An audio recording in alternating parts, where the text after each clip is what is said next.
Gente, primeiro, obrigada pela presença de vocês, um prazer ter vocês aqui. Eu acho que essa é uma discussão super aguardada, a gente sabe a importância, né, do papel do CEO. E eu queria começar perguntando para vocês qual é o papel de vocês hoje à frente, principalmente no tema, né? Como é que vocês atuam ajudando a reduzir o estigma de saúde mental? Eu vou deixar Ladies First, a Adriana, começar.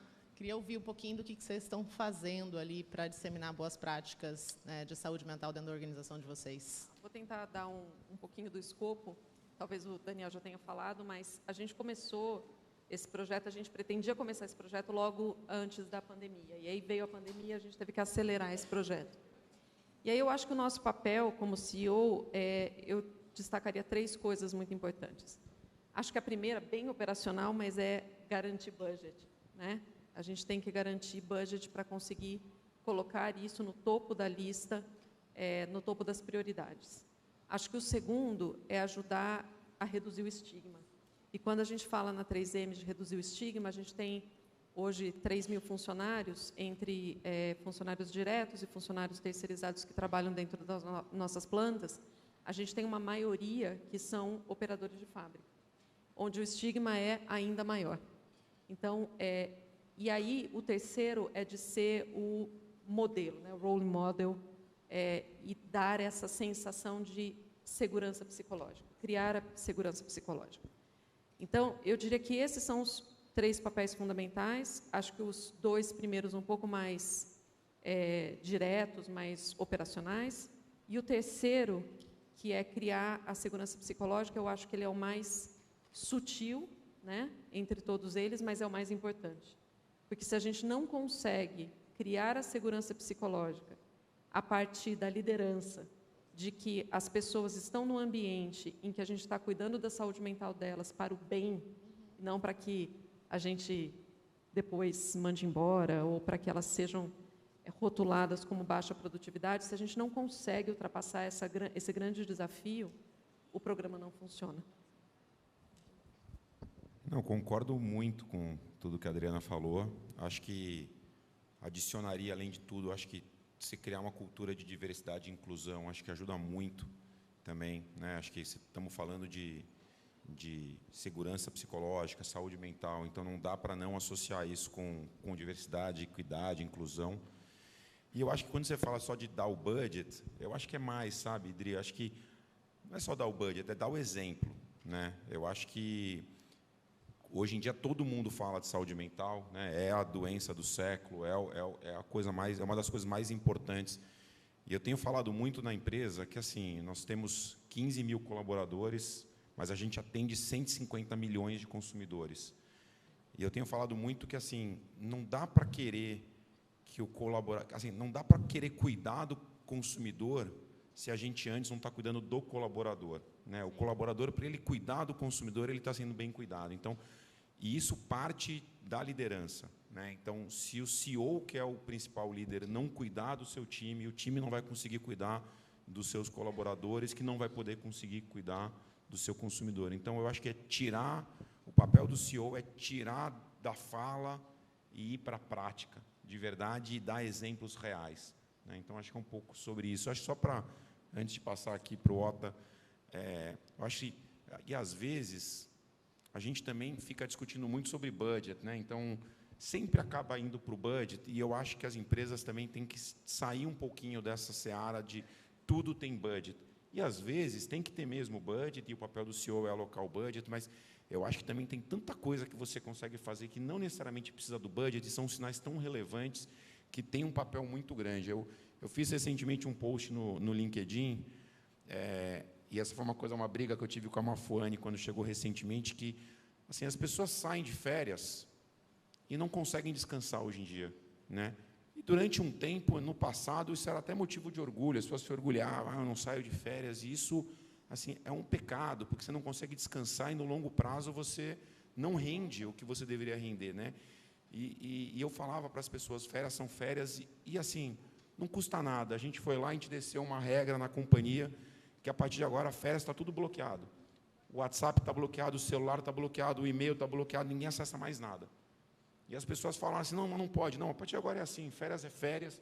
E assim, parece um negócio tão básico, E eu até fiquei brincando, eu falei, será que eu falo isso lá no evento? Porque é básico, e as pessoas vão falar, mas isso é básico. Não, mas é básico, mas tem que falar, porque tem que acontecer, isso não custa nada. Então, eu acho que o CEO tem um papel de também ajudar a transformar essa ideia de que saúde mental é importante, mas é importante mesmo, então vamos fazer. Né? E então, acho que o CEO tem esse papel de ajudar a implementar.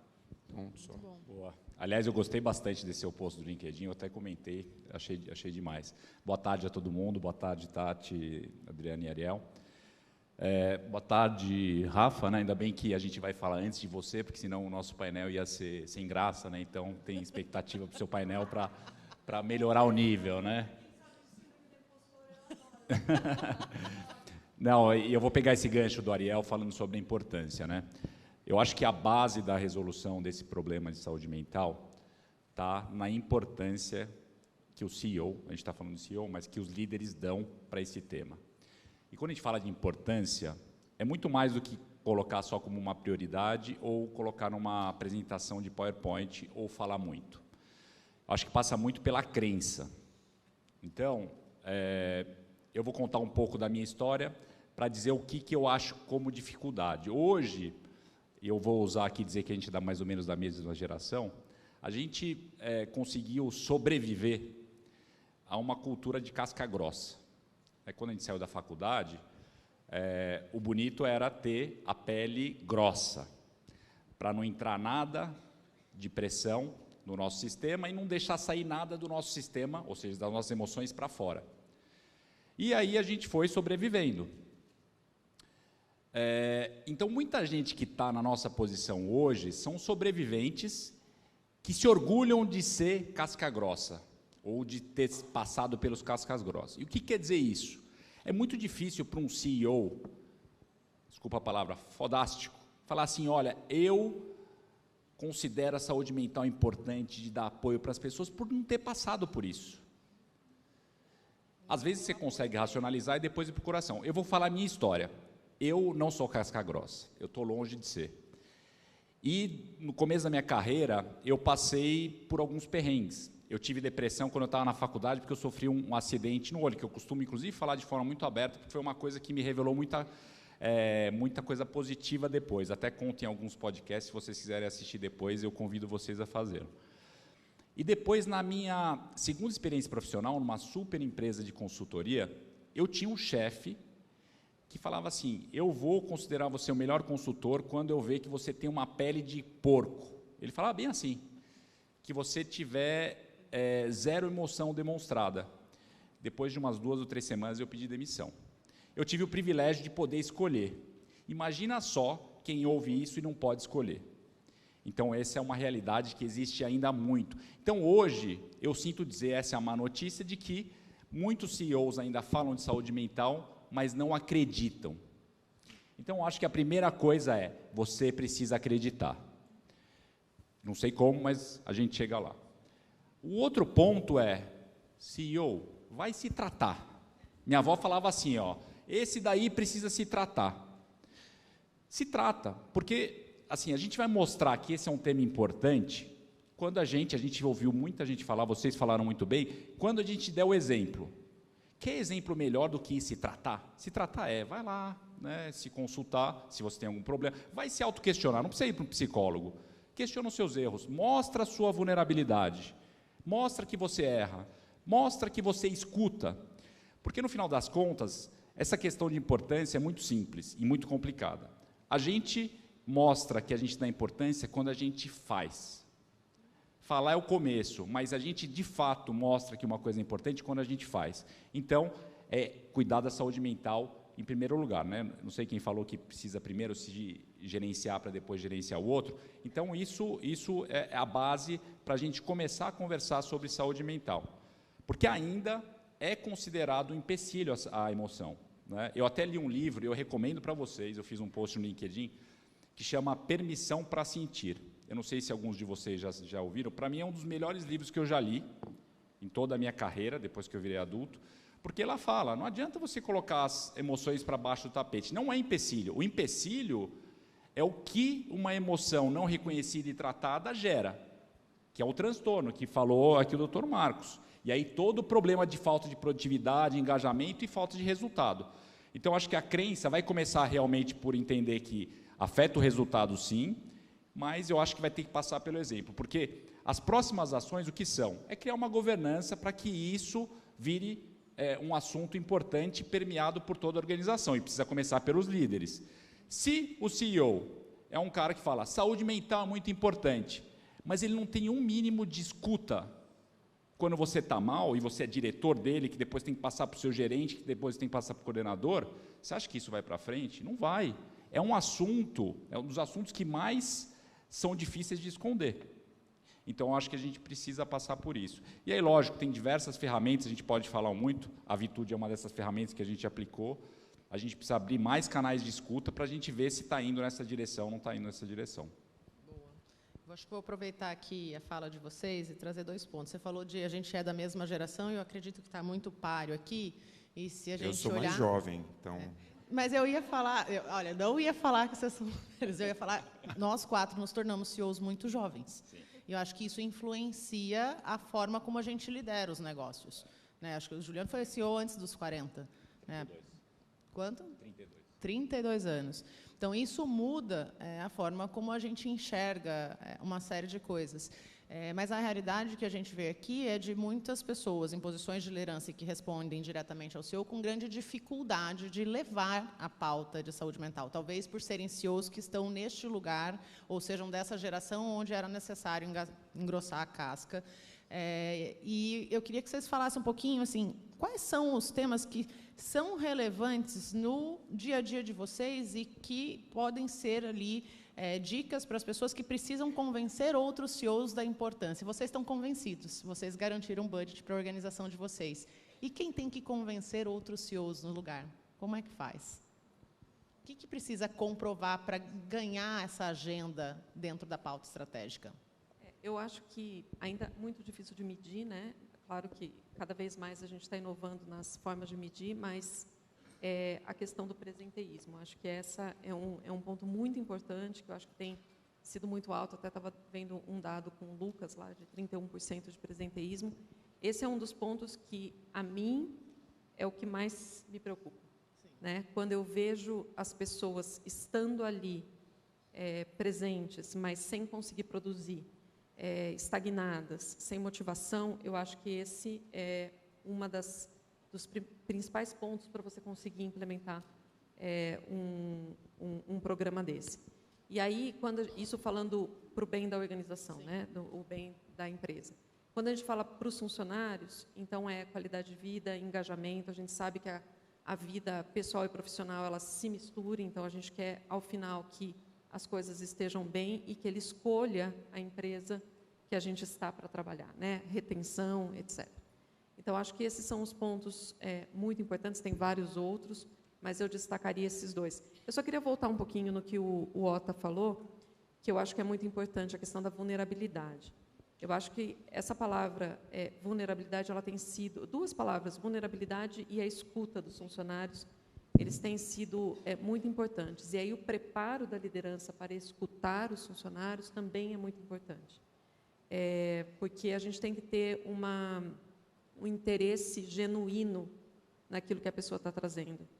E tentar, dentro da nossa experiência, ajudar e saber até que ponto a gente consegue ajudar e até que ponto a gente não mais consegue ajudar e a gente tem que passar para um profissional especializado, enfim.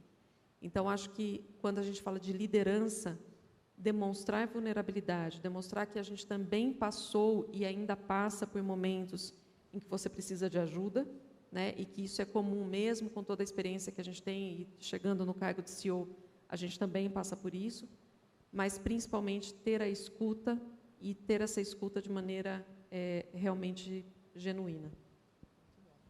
Tati, eu vou... Assim, essa tem sido uma... Quem trabalha comigo ultimamente tem sido quase uma obsessão minha, essa história de tentar encontrar essa correlação. E, assim, não é difícil de achar. Né? E aí, estamos com a Cíntia aqui, né?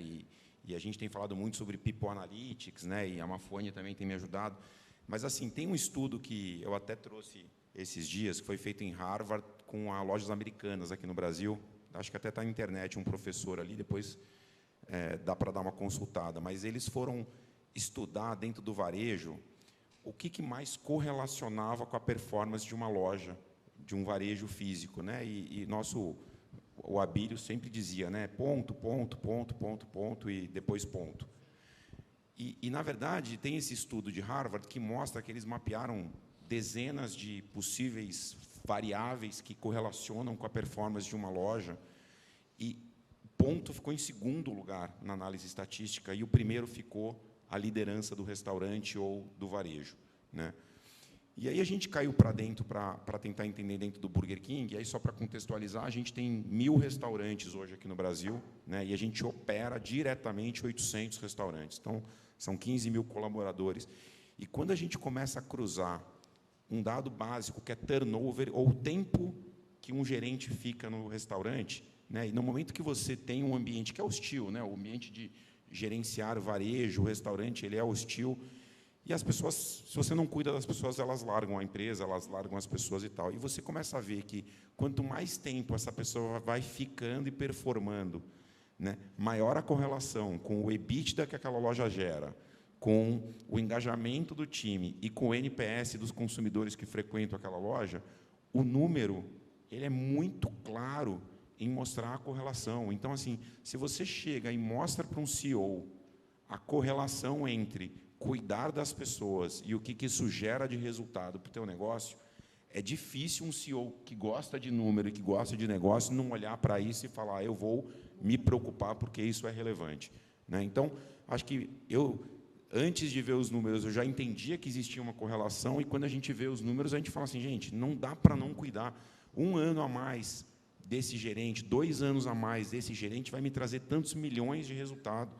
Então, assim, tem que ser prioridade, tem que ser a pauta de todo mundo. Então, acho que eu aconselho as pessoas a caírem muito para fundo, de ter uma data de People Analytics, estudar os números, encontrar as correlações, bota um cientista de dados na área de gente, que eu acho que vai ajudar, né? Quem não tem, contrate, põe ali, mas assim, vai ajudar a mostrar as correlações de ter as pessoas, de cuidar das pessoas com resultado para negócio.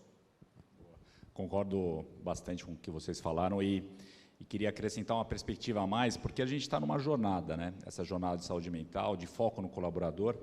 Eu gosto muito de comparar cliente com colaborador e o marketing e o departamento de RH. Há bastante tempo, né, a publicidade desenvolveu diversos métodos de entender o consumidor final, com pesquisas, né, entendendo inclusive as emoções, né? E, sei lá, acho que lá para os anos 70, 80, já tinha muita coisa avançada sobre o entendimento do consumidor. Aí eu pergunto para vocês, tinha muita coisa avançada sobre o entendimento das emoções dos colaboradores? A resposta é não. Isso é muito recente, né? Começou há 10 anos, 15 anos. Então, a gente está numa jornada e a gente está lá, né? O cliente é o foco, né? É o centro do negócio. O colaborador está chegando. Tem até alguns livros que falam, pô, employee first, né? Client second. Mas, na prática, a gente ainda não chegou no ponto de entendimento de que entender as emoções, agir sobre essas emoções, dá resultado como dá para o cliente. E, no final das contas, é engraçado, né? Porque o cliente é a mesma coisa que ele é colaborador de outra empresa, né? Então, talvez se a gente pegasse a informação do departamento de marketing daquela empresa para o departamento de RH, já ia dar uma combinação boa. Então, eu costumo dizer para os meus amigos que são mais reticentes, eu falo assim, seu foco é o cliente, né? Mas eu acho que a gente deveria começar a mudar para os colaboradores. E dá para fazer um paralelo perfeito, né? A gente faz NPS, faz o NPS, a gente faz pesquisa em profundidade. Aí eu pergunto, está fazendo na mesma recorrência, na mesma intensidade? E a resposta é não. E por que não? Então, é uma provocação que eu acho que faz sentido, às vezes, fazer. E eu faço uma provocação, a maioria aqui é de RH, e eu questiono vocês se vocês estão mais avançados no entendimento das emoções do que o departamento de marketing. Ixi. Eu vou criar alguns inimigos aqui, né? Mas é uma provocação, assim, se aproxime, porque imagina o que não tem de sofisticação, de entendimento de emoção de consumidor no departamento de marketing, que o RH poderia se inspirar, não usar a mesma coisa, mas se inspirar. Eu acho que é um super começo para aproveitar essa experiência que já tem vários anos no departamento de marketing. Muito bom. E ouvindo vocês, eu acho que se conecta muito com tudo que a gente ouviu aqui desde o começo do dia, né? Porque a gente abriu a plenária hoje com o Lucas falando da importância de se entender os dados. Aí a Adriana traz aqui, né, de olhar para o presenteísmo, de falarmos de segurança psicológica. Eu acho que o Lucas correlacionou, inclusive, em alguns estudos nossos, o quanto a falta de segurança psicológica batia diretamente em casos, por exemplo, de assédio, quanto fazia com que o adoecimento aumentasse, quanto fazia com que outros dados, como a produtividade, piorasse, né? Nos ambientes com mais casos de assédio e menos segurança psicológica, eu tinha um índice de produtividade, perda de produtividade de 74%, que é quase que jogar 74% da folha de pagamento fora. Então, super crítico. Aí o Ariel traz aqui, né? Putz, vamos olhar para o turnover, vamos olhar para o NPS das lojas. Será que eu estou atendendo bem os clientes? Ali, se eu consigo estar bem, eu atendo bem o cliente. E aí você fala aqui, né, Ju, para a gente olhar marketing, RH, pô, será que a gente está fazendo NPS com a mesma frequência que a gente faz NPS nas lojas? Né, acho que isso aqui tem um ponto. Então, fica a dica, gente, dados, né, tem que convencer o CEO, número na mão, cientista de dados, se não tem cientista de dados, contrate, se precisar de ajuda com dados, a Vitude também ajuda, então, estamos aqui para isso. Meu pouquinho de vendedor aqui também faz parte. Eu acho que tem um ponto importante, os três trouxeram a questão do exemplo. Eu já ouvi um pouco da história do Ariel, conheço um pouco mais o Juliano, né, pela proximidade, pelo tempo que a gente já tem de relação, e sei, por exemplo, que vocês dois são dois terapeutizados, eu posso falar isso, porque eu já quase convidei vocês para falar no painel. Vocês fazem terapia, falam abertamente e falam para todo mundo fazer, você já até falou, vão se tratar. Né? O quanto que esse exemplo de vocês com autocuidado reverbera na organização? E o que vocês têm de boas práticas no cuidado de saúde de uma forma geral, não só de saúde mental? Bom, eu também faço terapia, só para... Somos 4 terapeutizados no palco. Sim. Bom. Faz tempo e continuo fazendo, e espero continuar fazendo também, me faz muito bem. Eu acho que a primeira coisa é dar esse exemplo e mostrar vulnerabilidade, é o número 1. Mas, principalmente, você contar as histórias que você já passou na vida, né? As pessoas precisam se identificar com você, porque, muitas vezes, quando a gente chega na posição que a gente chega, as pessoas acham que tudo foi perfeito, né? Então, a gente fez uma ótima faculdade, nossa família foi perfeita, todas as condições de temperatura e pressão estavam ideais, né? E não é a realidade. Todo mundo passa pelas suas dificuldades, antes ou depois, mas todo mundo passa. Então, quando eu conto a minha história para as pessoas, então, eu trabalho na 3M há 23 anos, comecei como estagiária, e passei por diversas situações. Então, eu, infelizmente, perdi minha irmã, meu pai e minha mãe, muito, muito próximos, depois de uma longa doença da minha irmã, e consegui, mesmo com toda essa situação pessoal, continuar crescendo. Mas isso se deu porque a cultura da empresa que eu trabalhava e que eu continuo trabalhando até hoje foi sempre uma cultura de apoio, em que eu tinha segurança psicológica para colocar as minhas situações e ter apoio tanto dos meus colegas quanto da minha liderança, de que eu podia contar com eles.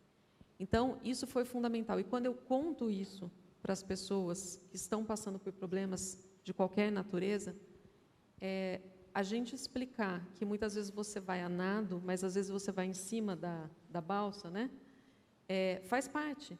E a gente, como companhia, como empresa, a gente está ali exatamente para ajudar as pessoas a atravessarem o rio em cima da balsa, às vezes. Então, quando eu tenho um funcionário que está passando por uma situação difícil, eu sempre falo, tome o seu tempo, vá ficar com a sua família. Eu, pessoalmente, faço o seu trabalho durante esse tempo. Então, isso dá uma segurança psicológica e mostra que a gente pode contar com o outro. Eu acho que esse é o maior exemplo e a maneira mais efetiva que a gente tem dentro da 3M para que as pessoas confiem e contem e queiram ficar na companhia. Eu concordo, eu acho que eu não acredito que as pessoas consigam ter sucesso na vida profissional se elas não tiverem sucesso na vida pessoal, né? E o sucesso, óbvio que cada um, né, tem o seu, não quer dizer que sucesso na vida pessoal é ter aquela família doriana, porque eu não acredito nisso, mas sucesso é você. E você tem que se cuidar para você poder cuidar dos outros, né? Então, não adianta querer cuidar dos outros se você antes não se cuida. E aí cada um tem que encontrar suas rotinas, né? Cada um tem que encontrar a sua forma de cuidar bem de si mesmo para poder cuidar. Então, ter uma cultura, né? E a gente lá na Zamp tem, né, tem duas coisas que a gente acredita demais, né? As pessoas no centro de tudo, e a gente fala, né, que como marca e como empresa, que no Burger King todo mundo é bem-vindo, né? Então, assim, colocar as pessoas no centro de tudo é exatamente cuidar das pessoas. Uma das coisas que a gente gosta de fazer, a gente criou o café com presida, né? Que era café com presidente e virou café com presida. Então, a cada 15 dias eu faço um café no corporativo, né, com 10, 12 pessoas, e a cada 15, 20 dias eu faço um café também no campo com gerentes de restaurante e coordenadores. E antigamente a gente chegava no restaurante e queria ver os resultados do restaurante, como é que estava e tal. E assim, esse café é um café onde a gente mal fala de resultado. A gente pergunta da pessoa, como é que ela é, a gente pergunta o que ela está fazendo, a gente conhece. E essa prática de você querer falar das pessoas antes de falar do profissional, ele começa a virar parte da cultura. Eu estava outro dia visitando ali a região de Guarulhos e um gerente de restaurante falou: Ariel, depois que você veio aqui e começou a perguntar da minha vida, eu achei tão legal que eu comecei a fazer isso do meu time, né? Então, o exemplo assim, arrasta, né? É isso. Então, assim, colocar as pessoas no centro de tudo é cuidar delas, né? Não é só falar. Então, eu acho que é isso. Para as pessoas terem sucesso profissional, elas têm que cuidar. E hoje saiu, hoje não, acho que essa semana saiu uma matéria, 19 CEOs morreram no último ano com problema de burnout. Saiu essa matéria essa semana, eu não sei onde que eu vi, mas eu vi essa matéria no LinkedIn. 19 CEOs morreram, né? E ela termina falando sobre uma pesquisa da McKinsey de 2022, que fala que, para 70% dos colaboradores, o principal responsável pela saúde mental dela passa pela sua liderança. Então, a gente tem que entender que ser líder é cuidar das pessoas, né? Então, antigamente, o líder é aquele que entregava o resultado, né? Mas o papel do líder é cuidar das pessoas para que elas entreguem o resultado. Então, eu acredito muito nisso, assim. E isso começa por a gente cuidando da gente também, né? Sem dúvida. Aí, nesse registro de autocuidado, né, é muito importante. As pessoas não acabam, se você ficar só na empresa, né, no seu papel de executivo, dificilmente as pessoas vão enxergar o seu equilíbrio pessoal. Né, eu tomei uma decisão em conjunto com a minha esposa, né, quando eu estava na Telenorte, eu decidi abrir o meu perfil do Instagram. Naquela época eu tinha mais ou menos 4.000 pessoas, e o objetivo era realmente criar um canal adicional de comunicação e de informação com eles. E talvez tenha sido a ferramenta mais poderosa de transmissão da importância que eu dava para a saúde mental. Porque se vocês entrarem no meu Instagram, vocês vão ver algumas coisas profissionais, mas vocês podem ter certeza que sou eu que posto. E as coisas pessoais, logicamente, sou eu que posto. E aí eles conseguiram ver um executivo, um pai, um surfista, um marido, na sua integralidade. Logicamente, né, a gente coloca mais coisa boa do que coisa ruim, né? Mas eles viram algumas facetas e eles conseguiram inferir ali, por exemplo, que eu gosto de ter uma vida equilibrada e que eu não vivo só para o trabalho. Quando eu tiro férias de verdade. Quando eu estou jantando com a minha família, eu estou jantando com a minha família. Então, isso aí foi muito poderoso, porque ali eles conseguiram ver, através da ação, né, não é uma ação, mas mais do que eu falar, eu estava mostrando o que eu estava fazendo. Então, é uma coisa que eu achei poderosa. E a questão do exemplo, né? Outro dia eu fiz um exercício muito simples, mas que deu para eu mesmo perceber o poder, né, do exemplo. Eu também tinha o café com presida lá, né, o bate-papo com presida. Não era presida, gostei do presida, mas... e ali era um negócio mais ou menos informal, mas formal, sabe? Que eu me apresentava, e aí eu falei assim, eu vou me apresentar de diversas formas para ver a reação. Na primeira vez, eu fiz uma apresentação bem tradicional, falando de onde que eu vim, né, da minha família e tal. E aí, as pessoas que vinham depois falavam da mesma forma. Aí eu comecei a usar um pouco mais. E eu cheguei num ponto ótimo, que era de falar das catástrofes da minha vida. O café que durava 1 hora, passou a durar 3 horas. Assim, não era choradeira, mas era quase. Mas o meu ponto não é esse, é de dizer o seguinte: se a gente está falando de problemas nossos, de problemas que a gente passou de perrengue, as pessoas vão falar dos problemas que eles estão passando.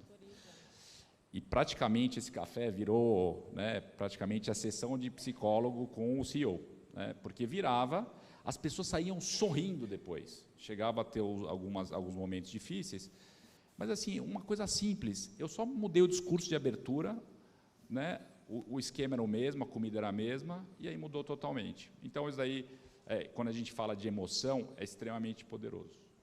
Muito bom. Eu estou vendo aqui nosso reloginho, nós temos 3 minutos. Eu queria fazer uma última pergunta para vocês, para a gente fechar, que é, acho que vocês estão no papel onde vocês garantiram o budget, colocaram isso na estratégia, estão assegurando que as equipes de vocês saibam da importância, estão dando exemplo, estão falando disso abertamente, inclusive nas redes sociais. Agora, olhando para o futuro, né, que passos adicionais vocês acreditam que precisam ser dados para a gente continuar avançando essa pauta? Porque me assusta você falar, né, acho que a Mafô tinha me mostrado essa matéria ali um pouquinho antes da gente subir no palco, 19 CEOs, não é no Brasil, mas, gente, as pessoas estão morrendo de trabalhar, né? Então, o que está acontecendo? Então, o que vem depois?